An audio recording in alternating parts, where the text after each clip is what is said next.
Mēs jūs apsveicam ar automātiskā ārējā defibrilatora iegādi. Tagad mēs jums parādīsim, kā to pareizi uzstādīt.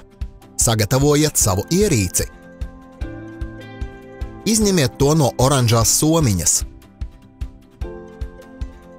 Ielieciet iekārtā bateriju un pārliecinieties, ka iekārtas elektrodi atrodas tiem paredzētajā vietā un to spraudnis ir savienots ar iekārtu. Tālāk uzmanīgi klausieties iekārtas dotajās instrukcijās.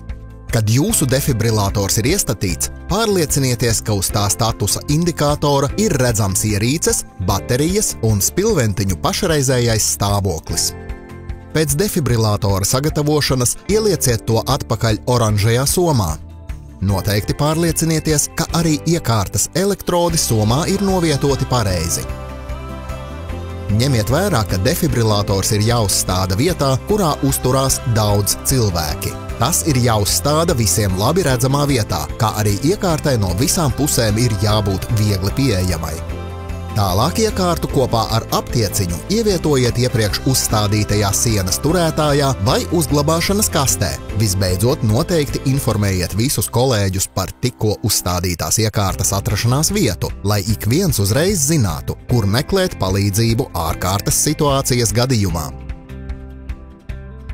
Apsveicam! Esat veiksmīgi uzstādījis savu defibrilatoru, un tagad jūsu iekārta ir gatava palīdzēt glābt cilvēku dzīvības. Paldies, ka ievērojāt šos soļus!